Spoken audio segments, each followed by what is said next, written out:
Hey, Vsauce, Michael here. About 6% of everything you say and read and write is The is the most used word in the English language. About 1 out of every 16 words we encounter on a daily basis is the. The top 20 most common English words in order are the of and to. A in is I, that it for you was with on, as have, but be they. That's a fun fact, a piece of trivia, but it's also more. You see, whether the most commonly used words are ranked across an entire language, or in just one book or article, almost every time a bizarre pattern emerges. The second most used word will appear about half as often as the most used. The third, 1/3 as often.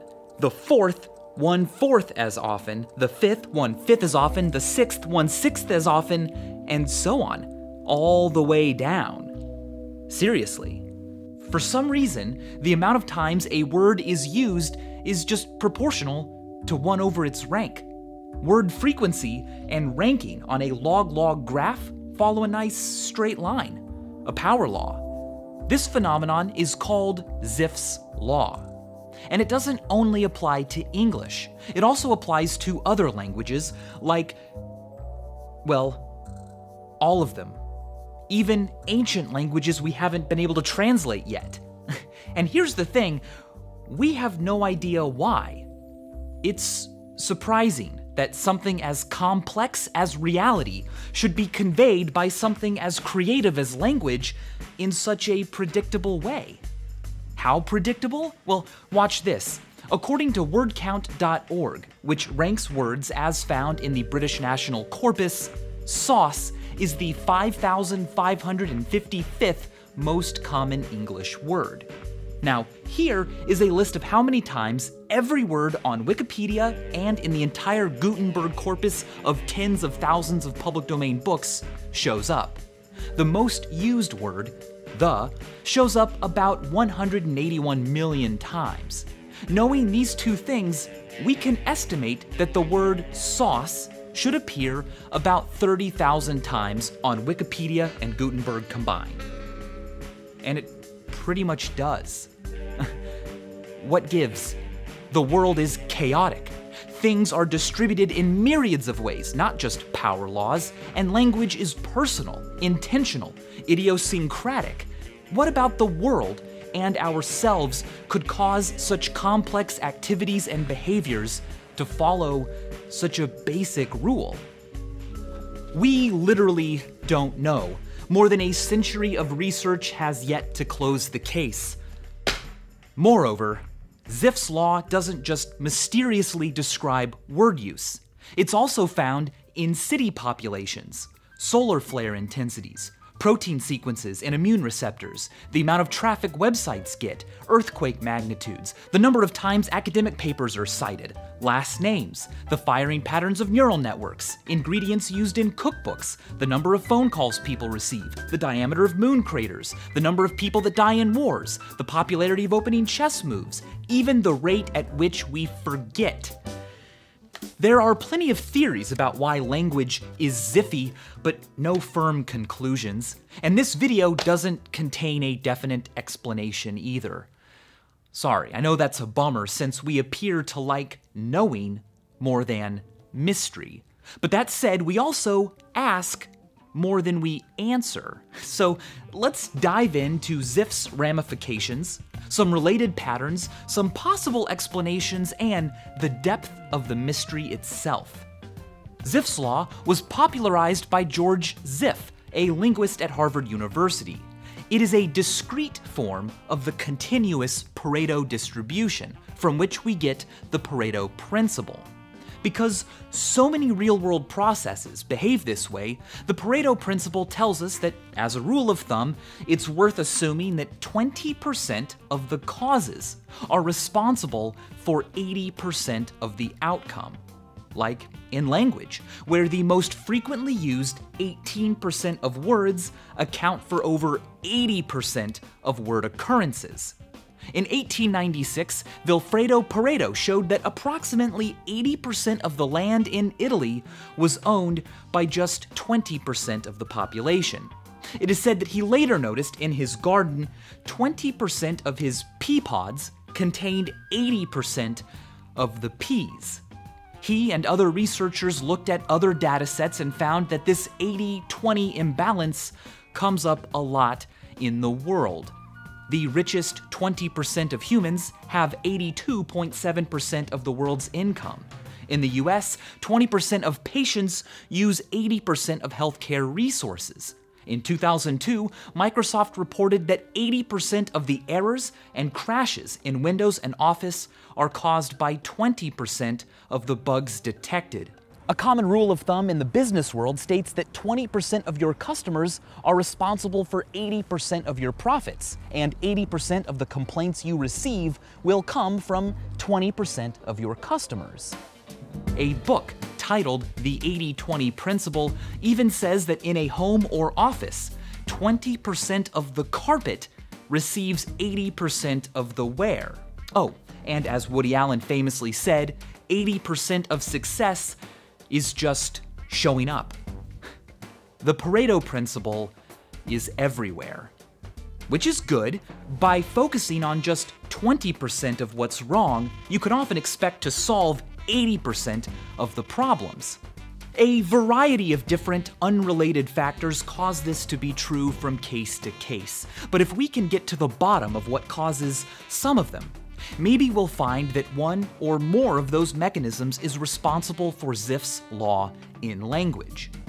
George Zipf himself thought language's interesting rank frequency distribution was a consequence of the principle of least effort, the tendency for life and things to follow the path of least resistance.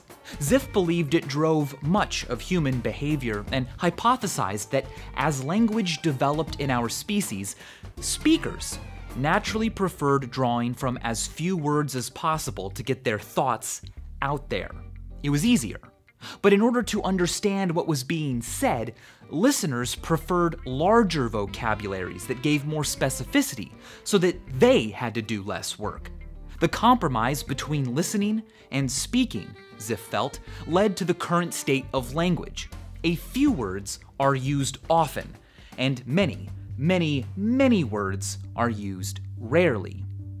Recent papers have suggested that having a few short, often used, predictable words helps dissipate information load density on listeners, spacing out important vocab so that the information rate is more constant. This makes sense, and much has been learned by applying the least effort principle to other behaviors, but later researchers argued that for language, the explanation was even more simple. Just a few years after Zipf's seminal paper, Benoit Mandelbrot showed that there may be nothing mysterious about Zipf's law at all, because even if you just randomly type on a keyboard, you will produce words distributed according to Zipf's law. It's a pretty cool point, and this is why it happens. There are exponentially more different long words than short words. For instance, the English alphabet can be used to make 26 one-letter words, but 26 squared two-letter words. Also, in random typing, whenever the space bar is pressed, a word terminates. Since there's always a certain chance that the spacebar will be pressed, longer stretches of time before it happens are exponentially less likely than shorter ones. The combination of these exponentials is pretty ziffy. For example, if all 26 letters and the spacebar are equally likely to be typed after a letter is typed and a word has begun, the probability that the next input will be a space, thus creating a one-letter word, is just 1 in 27. And sure enough, if you randomly generate characters or hire a proverbial typing monkey, about 1 out of every 27, or 3.7% of the stuff between spaces, will be single letters. Two-letter words appear when, after beginning a word, any character but the spacebar is hit, a 26 in 27 chance, and then the spacebar. A 3-letter word is the probability of a letter, another letter, and then a space. If we divide by the number of unique words of each length there can be, we get the frequency of occurrence expected for any particular word given its length. For example, the letter V will make up about 0.142% of random typing. The word Vsauce, 0.00000000993%. Longer words are less likely, but watch this. Let's spread these frequencies out according to the ranks they'd take up on a most often used list. There are 26 possible one-letter words, so each of the top 26 ranked words are expected to occur about this often. The next 676 ranks will be taken up by 2-letter words that show up about this often. If we extend each frequency according to how many members it has, we get Zipf. Subsequent researchers have detailed how changing up the initial conditions can smooth the steps out. Our mysterious distribution has been created out of nothing but the inevitabilities of math. So maybe there is no mystery. Maybe words are just the result of humans randomly segmenting the observable world and the mental world into labels. And Zipf's law describes what naturally happens when you do that. Case closed. And as always, thanks for wait a minute. Actual language is very different from random typing. Communication is deterministic to a certain extent. Utterances and topics arrive based on what was said before. And the vocabulary we have to work with certainly isn't the result of purely random naming. For example, the monkey typing model can't explain why even the names of the elements, the planets, and the days of the week are used in language according to Zipf's law. Sets like these are constrained by the natural world, and they're not the result of us randomly segmenting the world into labels. Furthermore, when given a list of novel words they've never heard or used before, like when prompted to write a story about alien creatures with strange names, people will naturally tend to use the name of one alien twice as often as another, 3 times as often as another. Zipf's law appears to be built into our brains. Perhaps there is something about the way thoughts and topics of discussion ebb and flow that contributes to Zipf's law. Another way Zipfian distributions occur is via processes that change according to how they've previously operated. These are called preferential attachment processes. They occur when something, money, views, attention, variation, friends, jobs, anything really, is given out according to how much is already possessed. To go back to the carpet example, if most people walk from the living room to the kitchen across a certain path, furniture will be placed elsewhere, making that path even more popular. The more views a video or image or post has, the more likely it is to get recommended automatically, or make the news for having so many views, both of which give it more views. It's like a snowball rolling down a snowy hill. The more snow it accumulates, the bigger its surface area becomes for collecting more, and the faster it grows. There doesn't have to be a deliberate choice driving a preferential attachment process. It can happen naturally. Try this. Take a bunch of paper clips and grab any 2 at random, link them together, and then throw them back in the pile. Now repeat over and over again. If you grab paper clips that are already part of a chain, link them anyway. More often than not, after a while, you will have a distribution that looks Zipfian. A small number of chains contain a disproportionate amount of the total paperclip count. This is simply because the longer a chain gets, the greater proportion of the whole it contains, which gives it a better chance of being picked up in the future and consequently made even longer. The rich get richer, the big get bigger, the popular get popularer. It's just math. Perhaps language's Zipf mystery is, if not caused by, at least strengthened by, preferential attachment. Once a word is used, it's more likely to be used again soon. Critical points may play a role as well. Writing and conversation often stick to a topic until a critical point is reached and the subject is changed, and the vocabulary shifts. Processes like these are known to result in power laws. So, in the end, it seems tenable that all these mechanisms might collude to make Zipf's law the most natural way for language to be. Perhaps some of our vocabulary and grammar was developed randomly, according to Mandelbrot's theory, and the natural way conversation and discussion follow preferential attachment and criticality, coupled with the principle of least effort when speaking and listening, are all responsible for the relationship between word rank and frequency. It's a shame that the answer isn't simpler, but it's fascinating because of the consequences it has on what communication is made of. Roughly speaking, and this is mind-blowing, nearly half of any book, conversation, or article will be nothing but the same 50 to 100 words, and nearly the other half will be words that appear in that selection only once. That's not so surprising when you consider the fact that one word accounts for 6% of what we say. The top 25 most used words make up about a third of everything we say, and the top 100? About half. Seriously, I mean, whether it's all the words in Wet Hot American Summer, or all the words in Plato's complete works, or in the complete works of Edgar Allan Poe, or the Bible itself, only about 100 words are used for nearly half of everything written or said.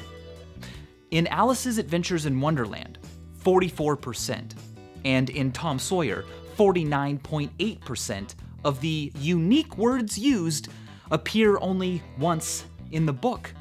A word that is used only once in a given selection of words is called a hapax legomenon.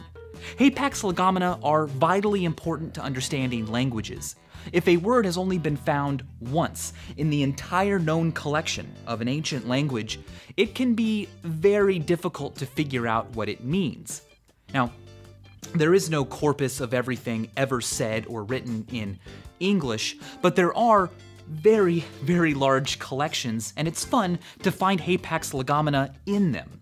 For instance, and this probably won't be the case after I mention it, but the word quizzaciously is in the Oxford English Dictionary, but appears nowhere on Wikipedia, or in the Gutenberg corpus, or in the British National Corpus, or the American National Corpus, but it does appear when searched in just one result on Google.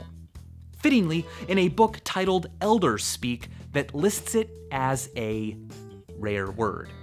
Quizzaciously, by the way, means in a mocking manner, as in, the parodist rattled off quizzaciously, "Hey, Vsauce, Michael here, but who is Michael and how much does here weigh?"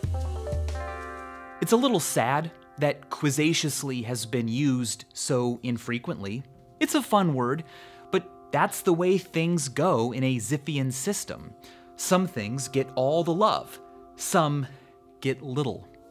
Most of what you experience on a day-to-day basis is forgotten, forgettable. The Dictionary of Obscure Sorrows, as it often does, has a word for this: oleka, the awareness of how few days are memorable. I've been alive for almost 11,000 days, but I couldn't tell you something about each one of them. I mean, not even close. Most of what we do and see and think and say and hear and feel is forgotten at a rate quite similar to Zipf's law. Which makes sense. If a number of factors naturally selected for thinking and talking about the world with tools in a Zipfian way, it makes sense we'd remember it that way too. Some things really well. Most things hardly at all. But it bums me out sometimes because it means that so much is forgotten, even things that at the time you thought you could never forget. My locker number, senior year, its combination, the jokes I liked when I saw a comedian on stage, the names of people I saw every day 10 years ago. So many memories are gone.